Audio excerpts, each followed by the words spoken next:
You can work your entire life, save every dollar, pay your debts on time, live honestly, and still become poorer in silence, simply because you trusted the wrong thing that the system called money. That is the coldest truth in economics. Not everyone who is poor is lazy. Not everyone who loses their wealth is foolish. And not everyone who survives a crisis is lucky. Some people lose everything because they hold the wrong kind of asset. Others become richer after the collapse because they understand a principle that most of humanity only learns when it is already too late. Today, in this video, I will tell you the story of finance story. 4 assets that saved Rome. You are not watching the wrong video. This is not just an ancient story about emperors, legions, vars, and stone walls buried under the dust of time. This is a message I am sending directly to you, the person living in a world where wages rise slower than housing prices. Savings accounts are quietly eaten away by inflation. Credit cards sit in your wallet like a silent warning. And every time you look at your bills, you wonder why you are working more but feeling poorer. I want you to imagine a very ordinary evening. You are sitting alone in a small room. The light from your phone screen reflects on your tired face. A bank notification appears. Your salary has just arrived. But only a few minutes later, rent, installment payments, electricity bills, your child's school fees, food, gas, last month's debt, all of them march through your account like an army of tax collectors that never learned mercy. You look at the number left in your account. It does not match the effort you gave. It does not match the sleepless nights you endured. And it certainly does not match the dreams you once believed you would achieve when you were young. And the most painful thing is not that you do not have money. The most painful thing is that you are beginning to suspect that even when you do have money, that money may no longer protect you the way it once did. The Romans once believed they were safe too. A Roman soldier once held a denarius in his hand and believed it was the reward for his blood, sweat, and youth. A Roman merchant once believed that the silver coins inside his chest were proof of prosperity. A father once buried money beneath the floor of his home and believed he was protecting the future of his children. But then the silver inside the coin was slowly removed. On the outside, the coin still shined. The face of the emperor was still stamped on it. The nominal value remained the same. But inside, its real value had been eaten away. First a little, then a lot, and then one day, the people realized they were no longer holding silver money in their hands. They were holding a promise that had already rotted from within. And when money begins to lie, society begins to lose trust. Merchants no longer want to sell goods. Soldiers demand higher wages. Farmers refuse to exchange grain for cheap coins. People who saved for an entire lifetime suddenly discover that the money they kept can no longer buy the life they once had. Do you see it? An empire does not need to collapse overnight. It can collapse little by little.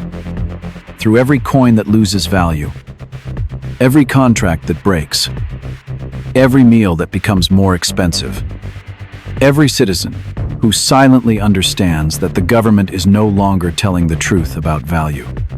But this is what haunts me the most. While millions of people were crushed by that crisis, some families did not merely survive. They became stronger. They walked through the fall of Rome with real assets in their hands, with land that still produced, with skills that were still needed, with debts that once felt as heavy as stone, but became as light as ash when the currency collapsed. They were not smart because they predicted the exact day the empire would fall. No one can predict the exact day a system dies. They survived because they understood something deeper. When a system is prosperous, people worship money. But when a system begins to crack, the world only respects real value. In this video, I will take you through the four assets that saved certain Romans from financial destruction. The first asset was real gold, but not the kind of gold sold by advertisements. Not a promise written on paper, but gold that could be weighed, tested, and exchanged even when no one trusted the empire anymore. The second asset was debt. It sounds insane, but sometimes debt is a chain around the neck of the financially ignorant and a weapon in the hands of those who understand inflation. I will show you why some debts destroy a family, while other debts make a bloodline richer after a crisis. The third asset was land. But I will say this clearly: land does not save anyone by itself. Only land with cash flow, production, water, food, and the ability to sustain human life becomes a true asset in times of chaos. And the fourth asset was a skill that could not be confiscated.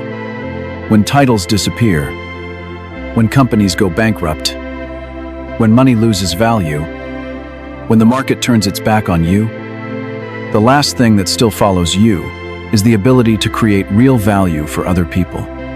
You may not live in ancient Rome, but you are living in a world where public debt is rising. Currencies are losing purchasing power. Assets are inflated. Jobs are being replaced. And millions of young people are working hard without understanding why they are not moving forward. That is why this video is not made for entertainment.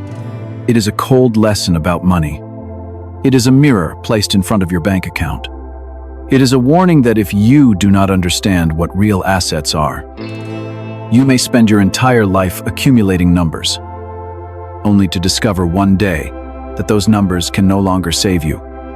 I do not want you to panic. I want you to wake up.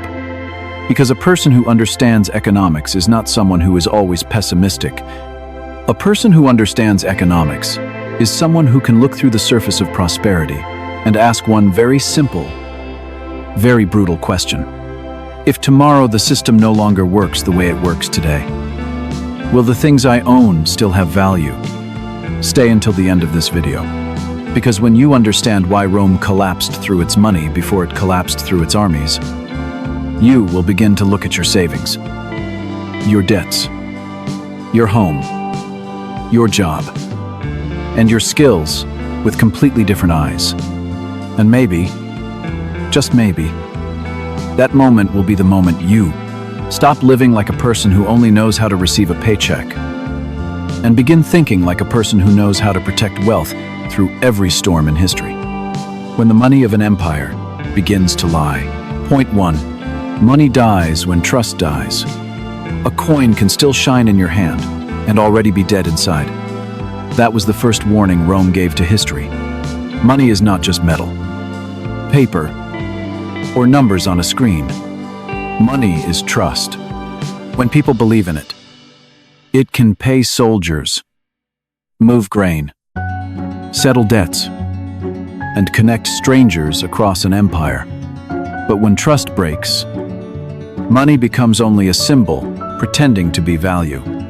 The Roman denarius was once confidence in solid form. A soldier accepted it because he believed Rome stood behind it. A merchant accepted it because others would accept it tomorrow. A farmer saved it because he believed it could still feed his family in the future. But then Rome needed more money than it could honestly collect. Vars, armius, borders, politics, and public spending became too expensive.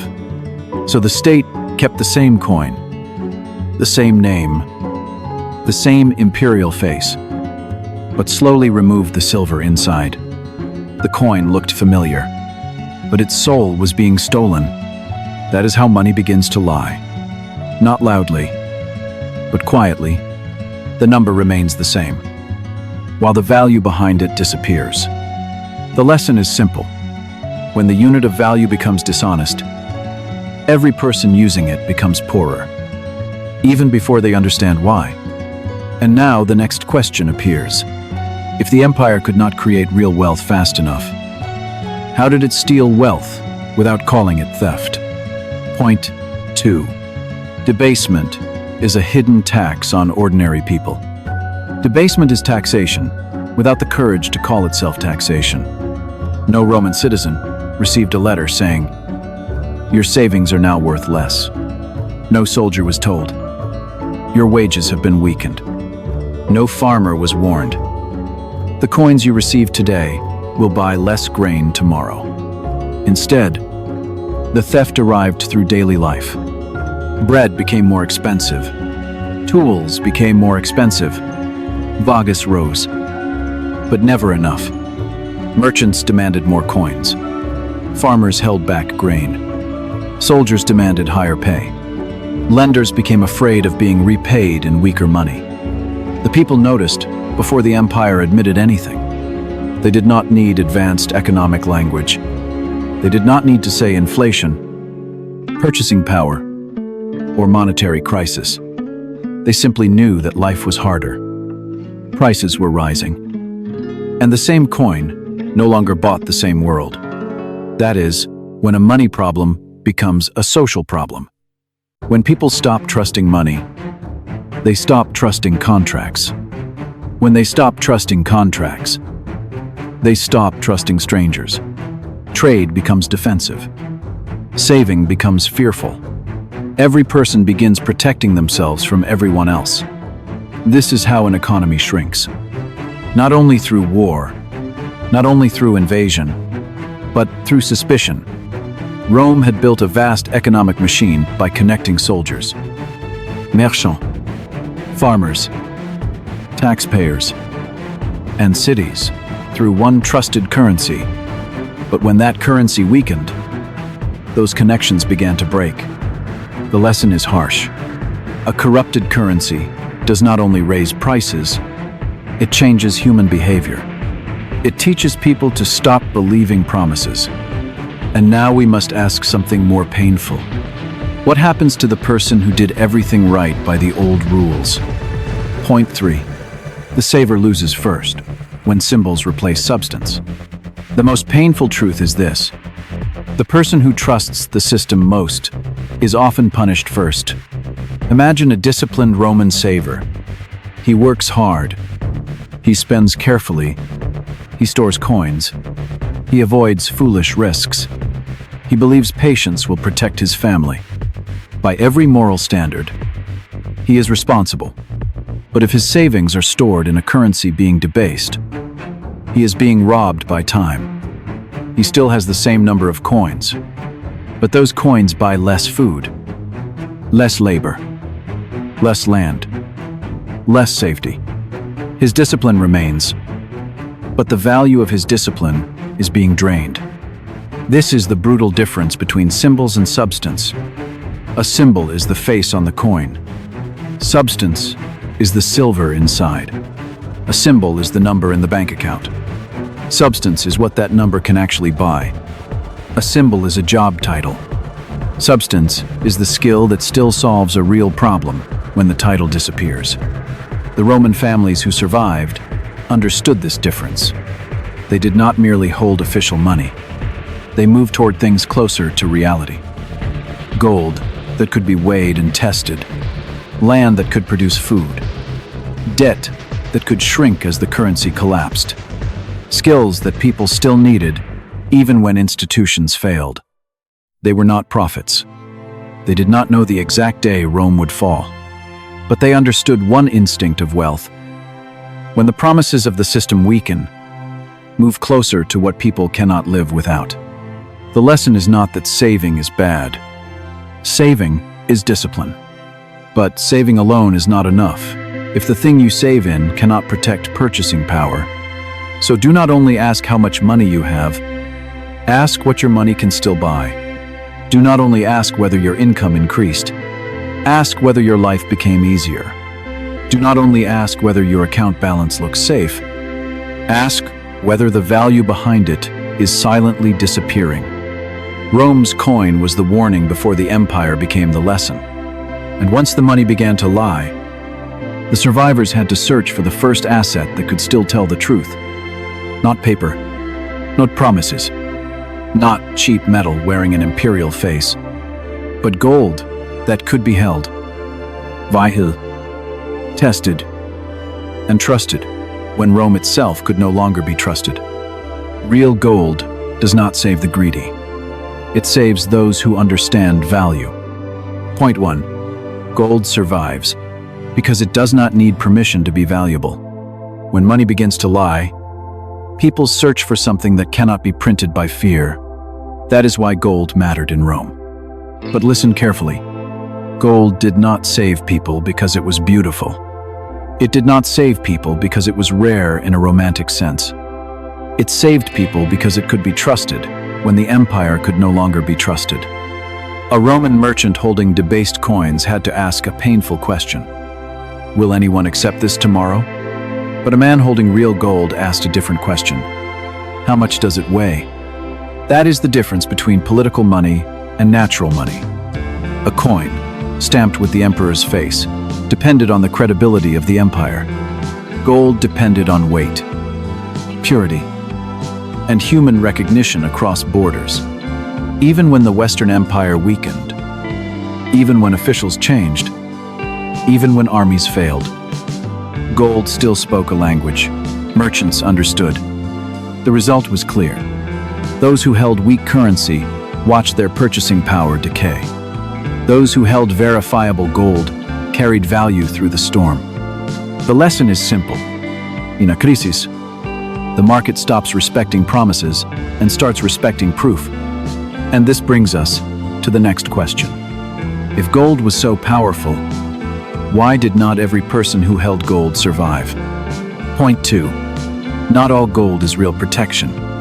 This is where many people misunderstand the lesson. Rome did not teach us that anything called gold is automatically safe. Rome taught us that only value that can be verified survives when trust collapses.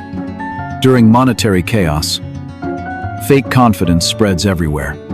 Clipped coins, adulterated bars, false weights, gold mixed with cheaper metals, beautiful objects that looked valuable but failed the test of reality. In calm times, people accept labels. In crises, people test substance. Imagine two Roman families. The first family owns coins that look impressive. The coins carry official markings, old stories, and the appearance of wealth. But when they try to trade them, merchants hesitate. The weight is wrong. The purity is uncertain. The trust is gone.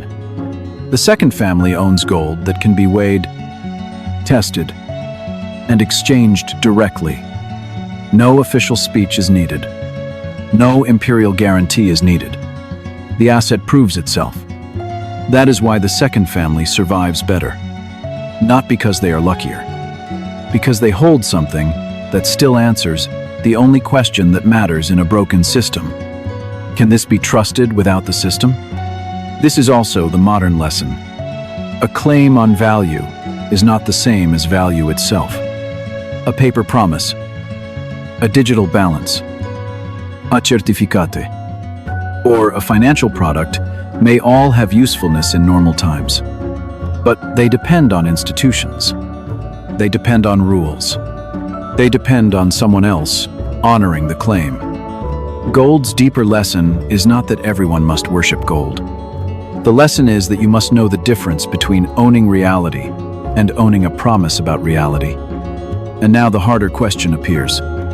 What kind of person uses gold wisely instead of turning it into fear? Point 3. Gold is not a religion. It is financial insurance. Greedy people buy gold because they dream of chaos. Wise people hold gold because they respect uncertainty.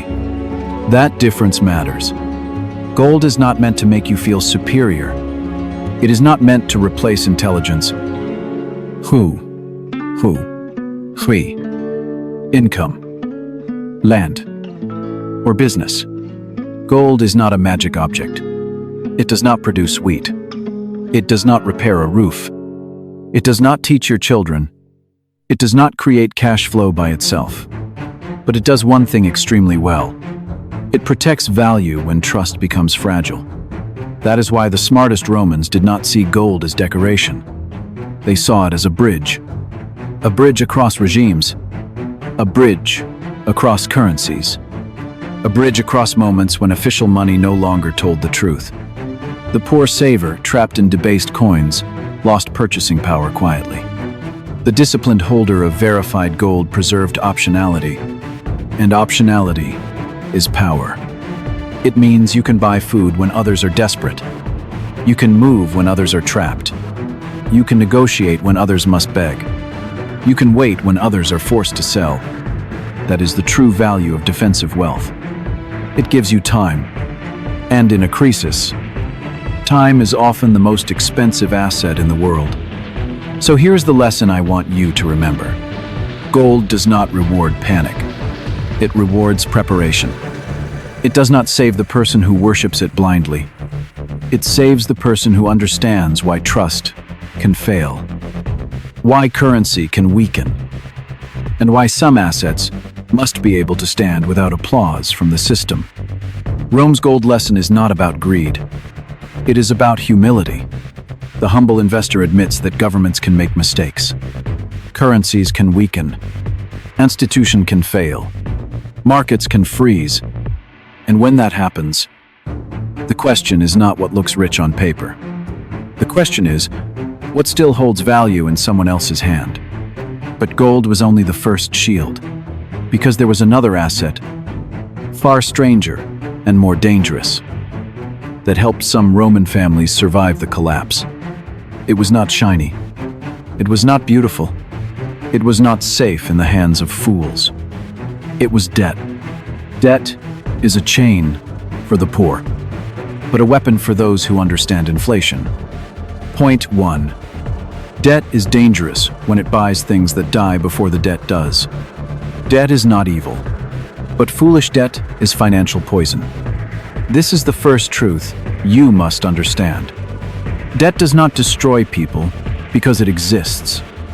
Debt destroys people because they use it to buy things that lose value, create no income, and leave them with monthly payments long after the excitement is gone.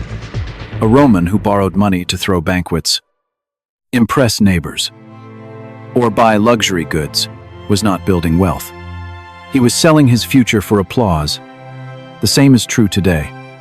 A person who uses debt to buy status is not rich. He is renting the appearance of success from tomorrow's income. The car becomes old. The clothes lose value. The vacation becomes a memory, but the payment remains. That is why debt is a chain for people who do not understand assets. It locks their labor to yesterday's desires.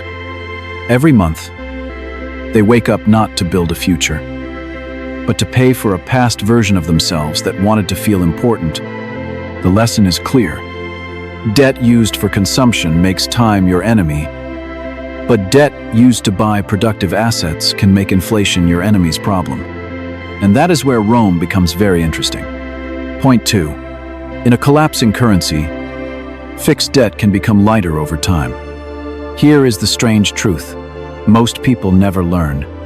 When a currency loses value, fixed debt denominated in that currency can lose weight too. Imagine a Roman landowner borrowing 100,000 denarii.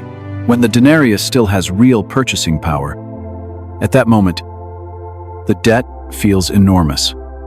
It is heavy, serious, dangerous, but he does not use the money for pleasure. He uses it to buy productive land. Years pass. The empire weakens the coin. The silver content falls. Prices rise. Food costs more. Labor costs more. Everything measured in denarii becomes more expensive. But the debt contract still says the same number. It ipe. 0 denarii. The land remains real. The harvest remains real.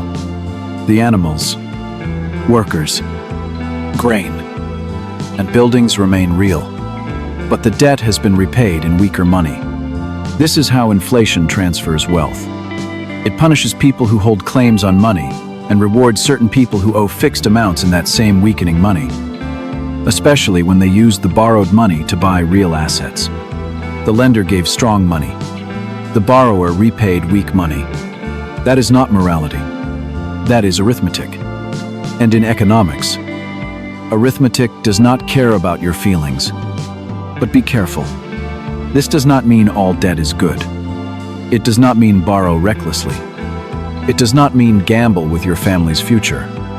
It means debt changes character depending on what it buys, how it is structured, and what happens to the currency. The lesson is this: debt becomes powerful only when the asset survives longer than the money used to repay it. Now comes the dangerous question.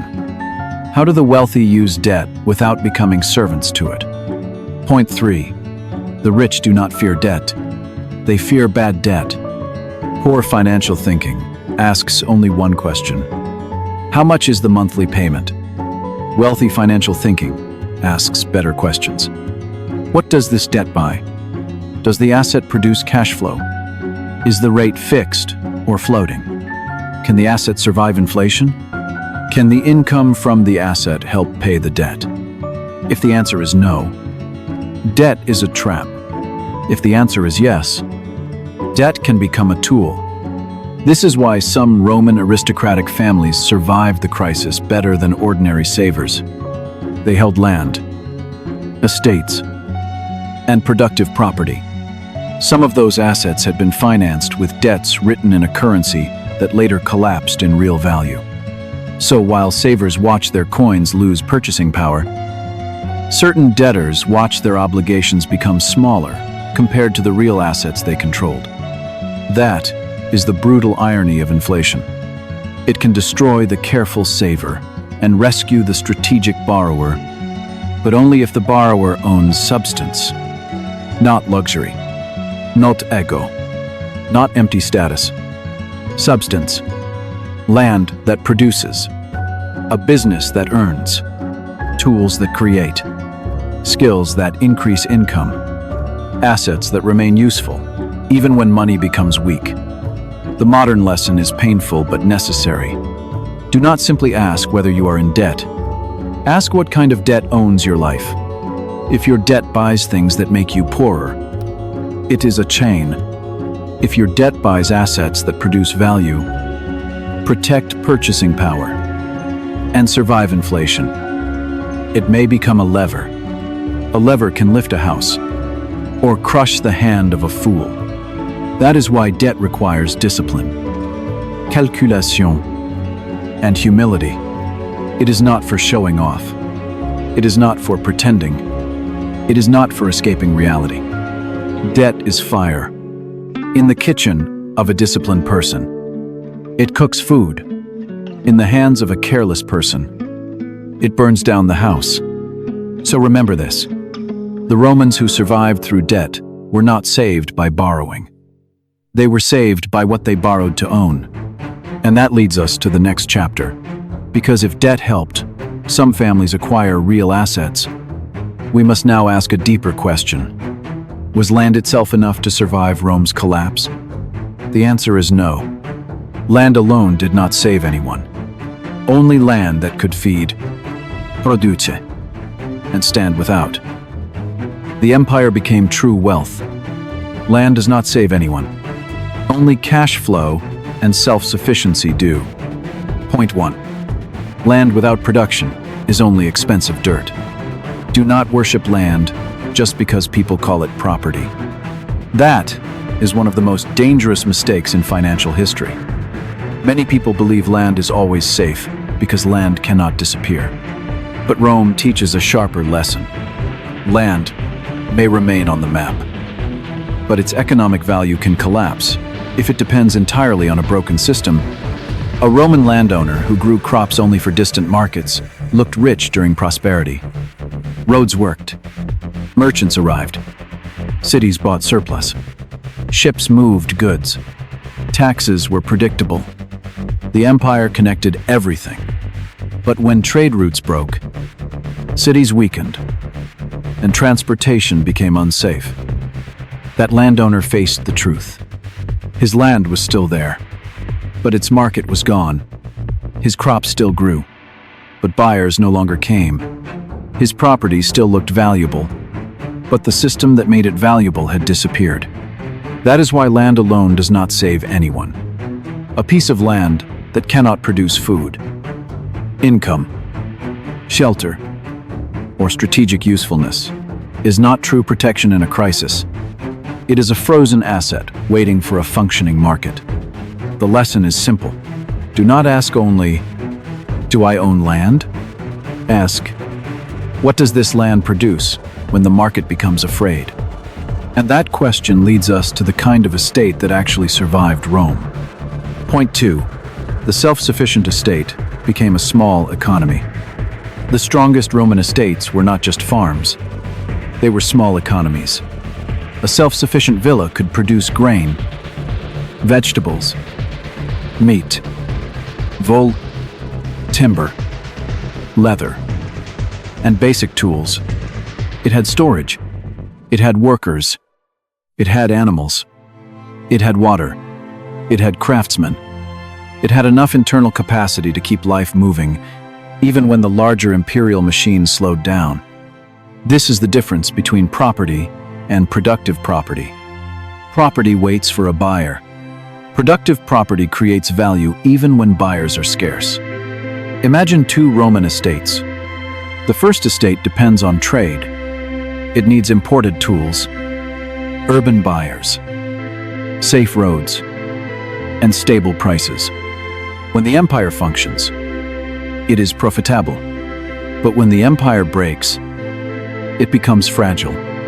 The second estate can feed its people, repair its tools, store grain, raise animals, and provide basic work.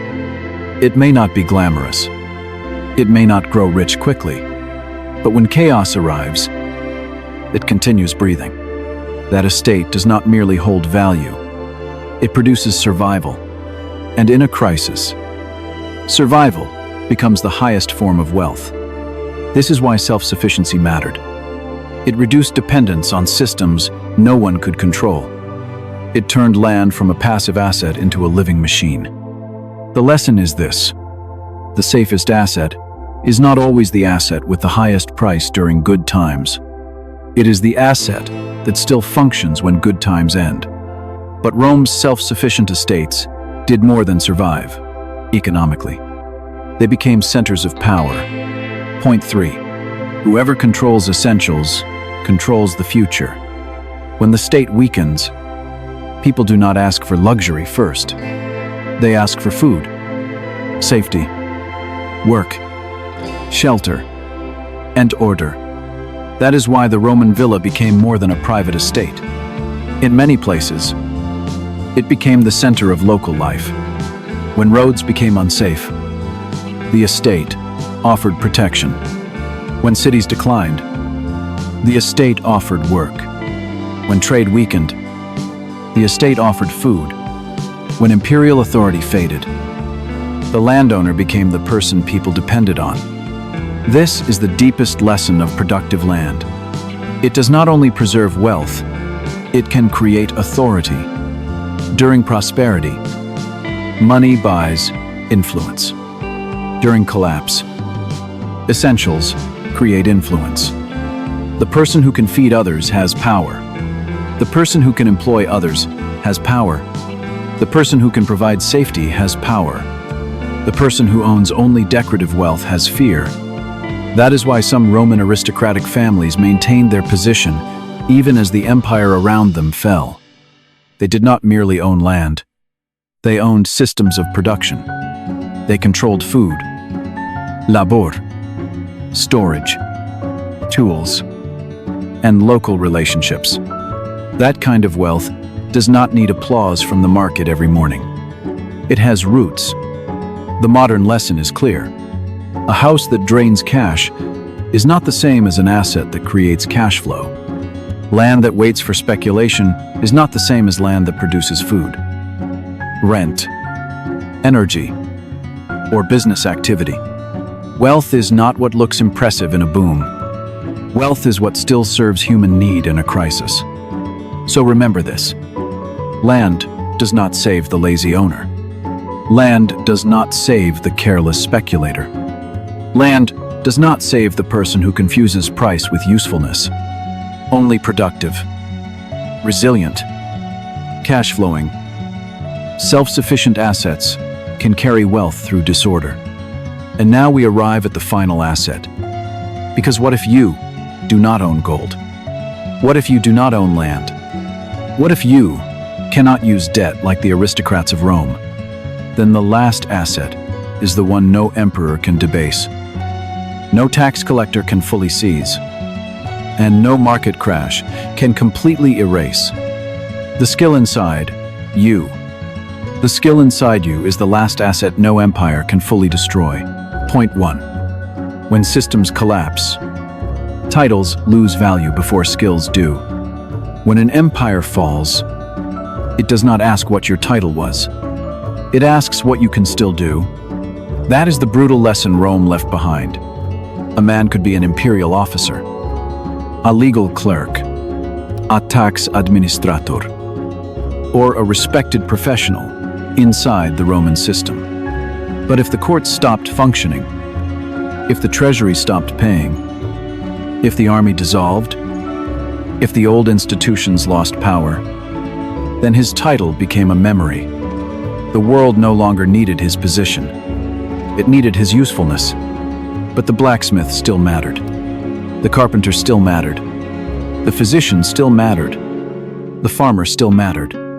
The miller who could turn grain into flour still mattered. Why? Because these people solved problems that did not disappear when the empire collapsed. A broken plow still needed repair. A sick child still needed treatment. A leaking roof still needed fixing. A hungry family still needed food. That is the difference between a credential and a skill. A credential depends on a system recognizing you. A skill proves itself through value. The lesson is clear. Do not build your whole life on a title that only has meaning inside one company, one government, one industry, or one economic cycle. Build something inside yourself that remains useful, even when the system changes. And now the next question is unavoidable. What kind of skill survives when money, markets, and institutions become unstable? Point 2. The strongest skills serve needs that never disappear.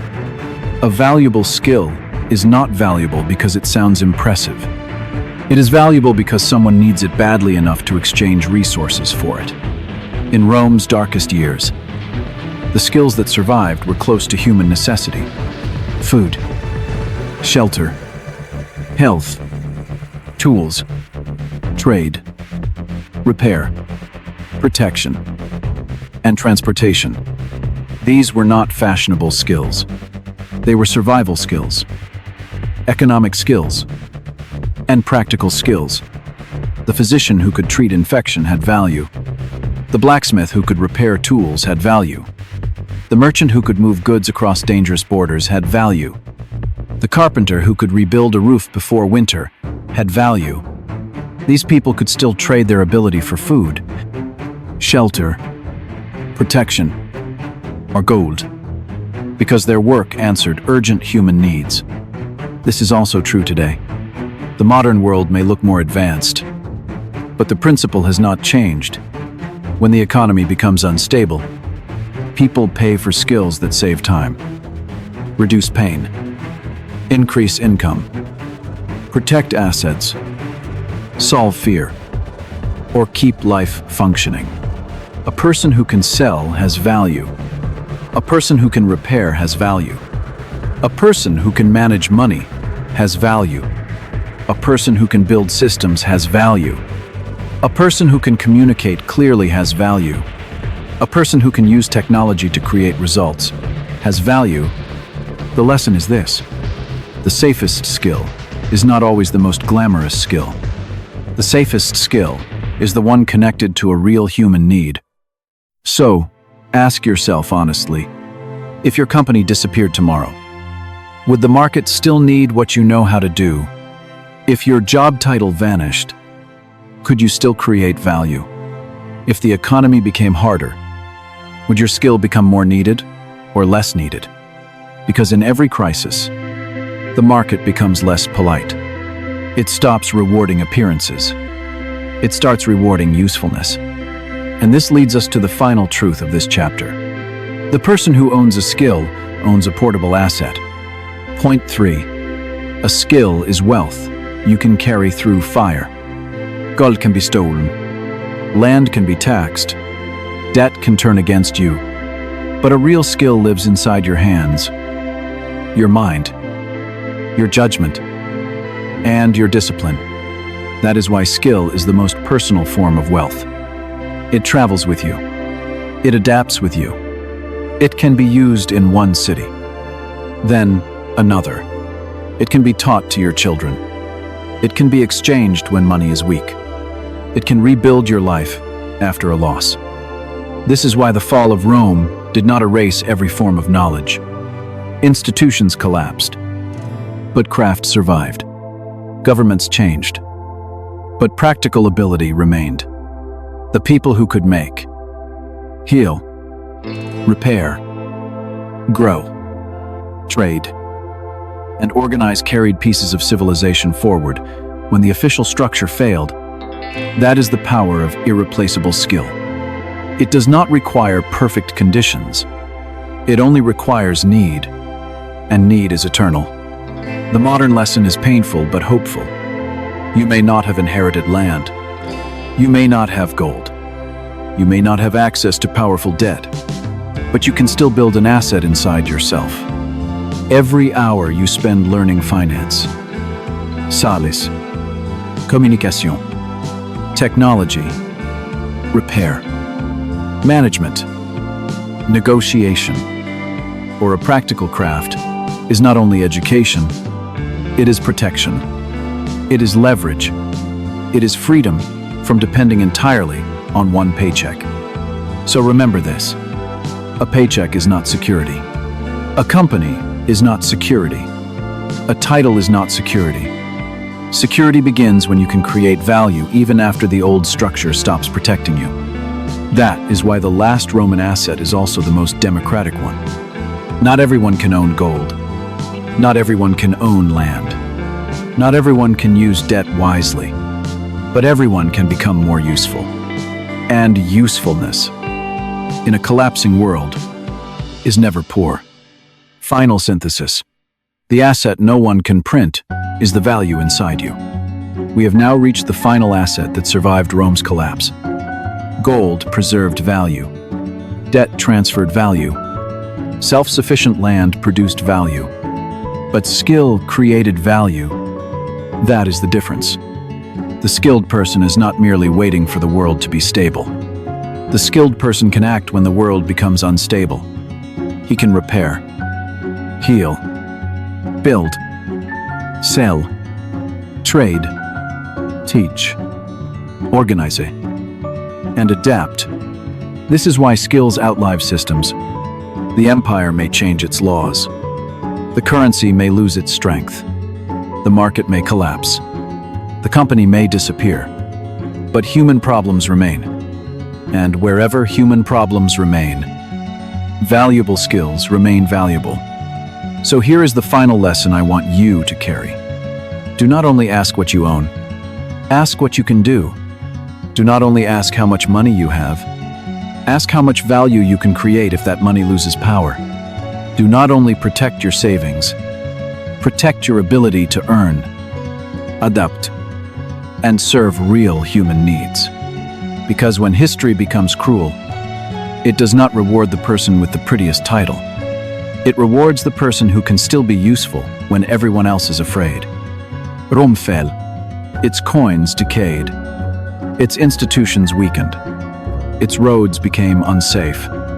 Its promises broke. But the people who held real value survived. Gold that could be tested. Debt tied to real assets. Land that could produce, and skills that could not be debased. That is the complete lesson. What survives a collapse is not what looks powerful during prosperity.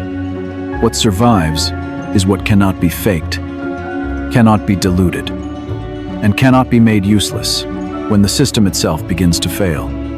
What Rome lost, you must not forget. Rome did not fall in one moment. It fell slowly, through weakened coins, broken trust, rising prices, desperate soldiers, frightened merchants, and families who discovered too late that money is not the same as wealth. But Rome also taught us that not everything dies in a collapse. Gold survived because it could be tested.